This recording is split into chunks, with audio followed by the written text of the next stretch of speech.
Generating good test data. It sounds so simple, right? It really does. You just, need a few integers, maybe a string, and you check your code.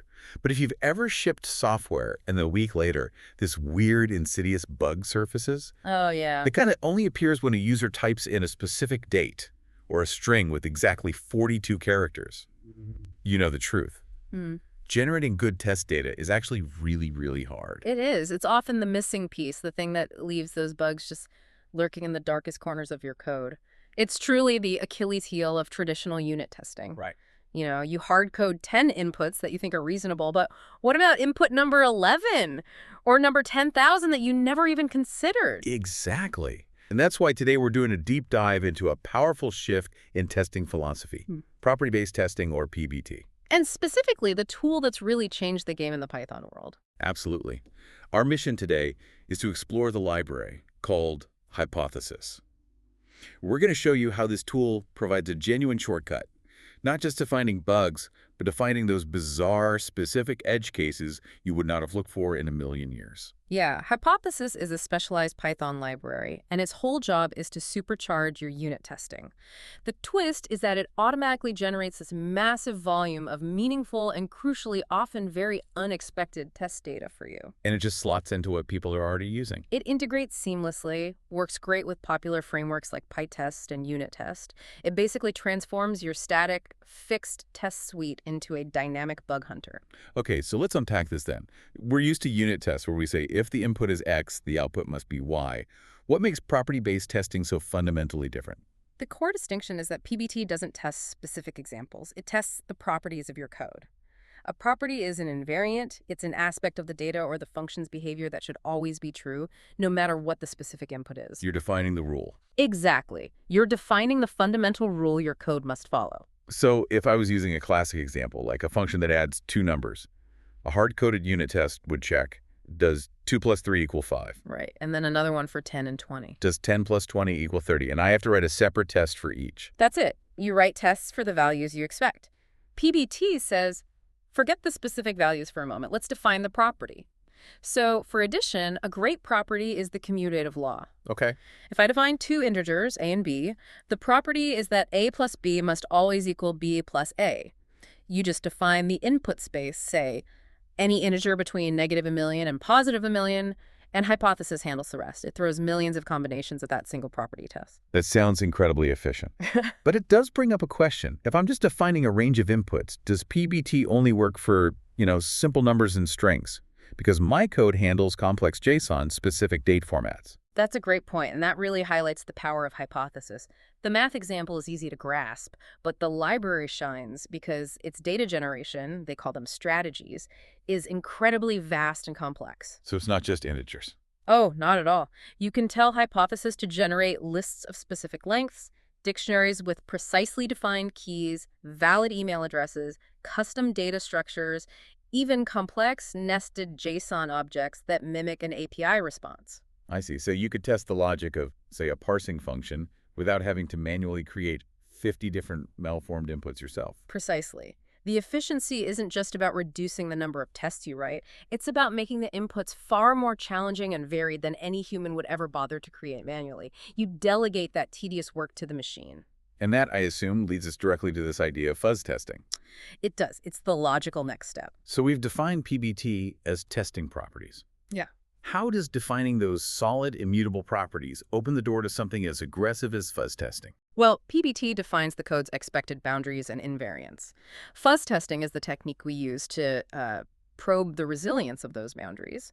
We define it as an automated method that injects invalid, malformed, or just totally unexpected inputs into a system. It's intentional chaos. Yes, but it's intelligent chaos.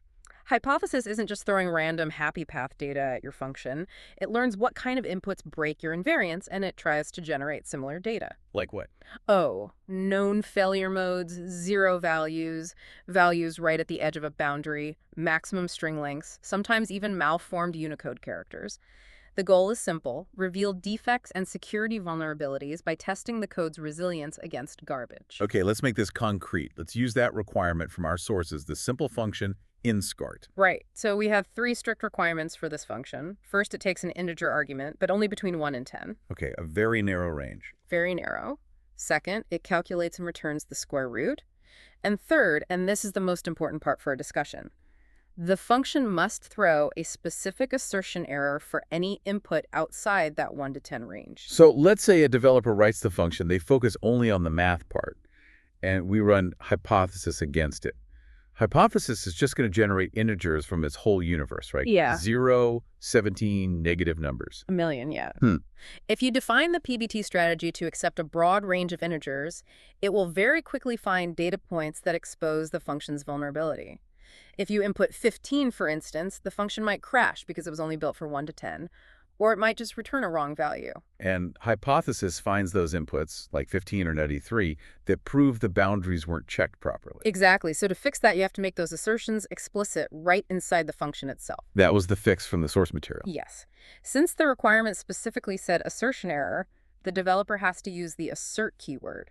You'd add a check right at the top, something like assert num and num equals 10. And that stops any out-of-bounds number from even getting to the calculation part. It satisfies the requirement. Of course, as an alternative, if the requirement had been different, say, just reject bad data gracefully, the developer might throw a value error instead, and then you'd assert that in your test. The key takeaway, though, is that PBT forces the developer to define and enforce boundaries that their own logic might just completely miss otherwise. It moves you from asking, does my code work for these 3 examples, to does my code correctly handle everything the requirement allows and correctly reject everything it prohibits?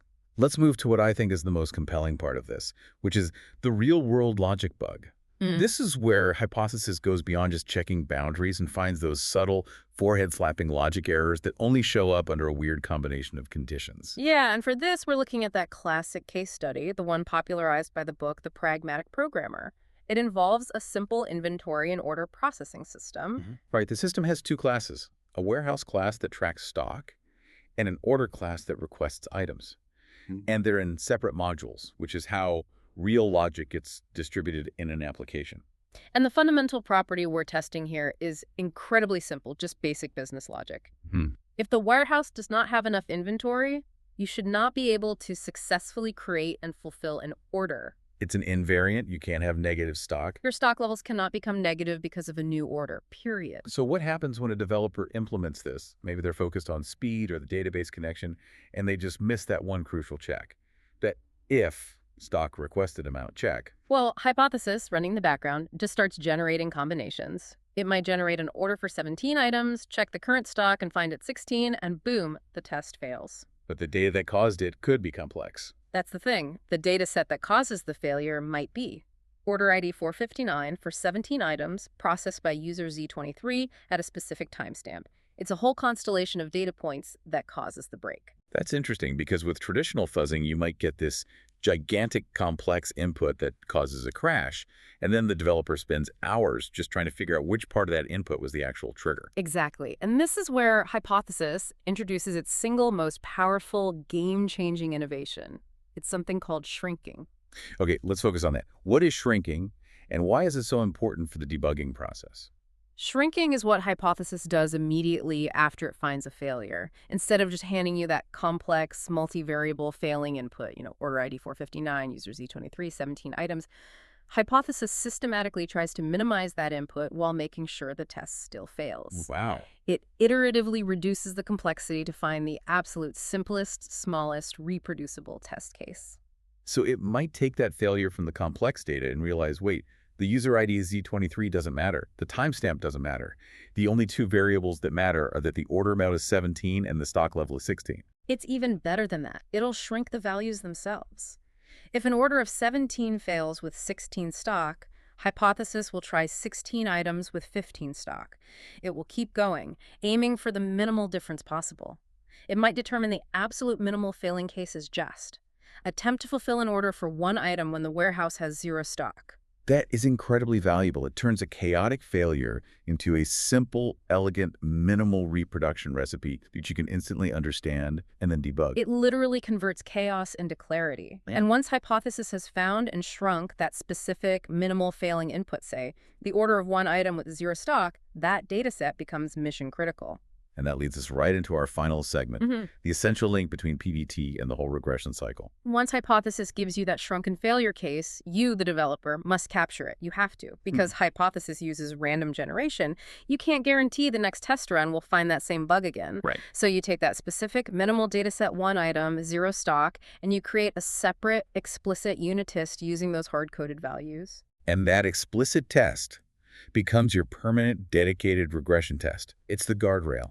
It stops that specific logic flaw from ever creeping back into the code. You've used PBT to create the most valuable kind of regression test there is. One that addresses a known, proven vulnerability in your system.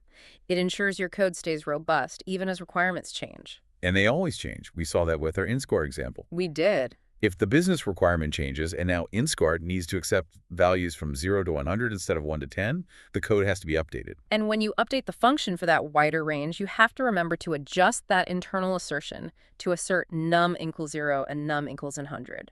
If you forget, the original property-based test will fail instantly. Because it'll start generating valid data like 11 or 50, which the old assertion would reject. Exactly, but it also highlights the value of those specific regression tests which is created. The lesson here is you don't always need entirely new property-based tests just because the boundary shifted. You adjust the strategy that the existing PBT uses to generate data. So you tell it to generate from 0 to 100, and you make sure the core property is still enforced. It's like change management for your test suite. It is. PBT and hypothesis force you into this virtuous cycle. You define clear properties, you generate chaos to find flaws, you shrink that chaos into simple failures, and then you cement those simple failures into permanent regression tests. That really brings us back to the core lesson here. Hypothesis and property-based testing are essential tools for ensuring code correctness by generating the kind of crazy, malformed inputs that human testers often overlook, and then turning those unexpected failures into reliable, simple regression tests. You build a fortress around your working code, one shrunken failure at a time. The entire process transforms failure into robustness. So what does this all mean for you, the developer, who's looking to maintain a large, constantly evolving code base? It means we have to be smarter about where we spend our time in QA. The purpose of regression testing, especially in large systems, is rarely to just blindly rerun everything from scratch after every small change.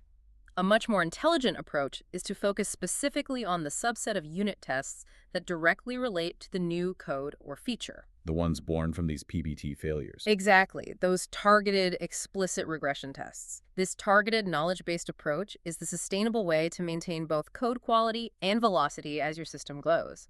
And really, that's the strategic depth of testing methodologies that you should be exploring next.